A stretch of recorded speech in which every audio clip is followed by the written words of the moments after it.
మళ్ళొక మాట చెప్పాడు. రాష్ట్రాలు దాటిన రేవంత్ సర్కార్ అబద్ధాలు, పక్క రాష్ట్రానికి పాకిన రేవంత్ ప్రచారం. బీహార్లో ఎన్నికల కోసం పత్రికా ప్రకటనలు, 60,000 ఉద్యోగాలు ఇచ్చామంటూ గొప్పలు. రేవంత్ తీరుపై నిరుద్యోగుల ఆగ్రహం.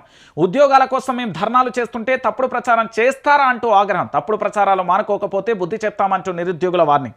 ఇగో ఈ పేపర్ మన దగ్గర జిరాక్స్ పేపర్ ఉన్నది. నేను ఎందుకు దీన్ని ప్రజలకు పక్కన పెట్టినా అంటే దానికి ఒక రీజన్ అది. ఆనాడు ఇందిరా పార్కు దగ్గర నిరుద్యోగులను రెచ్చగొట్టిందే కాంగ్రెస్ వాళ్ళు.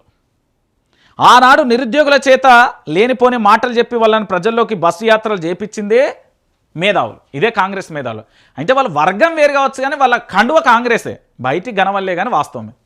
ఆనాడు నిరుద్యోగులను గ్రామాలలోకి పోని, అమ్మా నీ కాళ్ళు మొక్తా, నువ్వు నా మీద ఒట్టేయి, నేను కాంగ్రెస్ పార్టీకే ఓటెత్తా, లేకపోతే నీకు ఉద్యోగం రాదు, నీ కొడుకు జీవితం ఆగమైపోతుంది, కేసీఆర్ అన్నీ అమ్ముకుంటుండని చెప్పాడు. ఇప్పుడు సిగ్గు శరం అన్నీ తెచ్చుకొని కేసీఆర్ నువ్వే రావాలి, నువ్వే కరెక్ట్ అనే కాడికి వచ్చింది. ఎందుకు వచ్చింది? కేసీఆర్ తప్పులు చేయవచ్చు, కొన్ని ఉద్యోగాలు ఇయ్యలే కావచ్చు, వాస్తవం అది.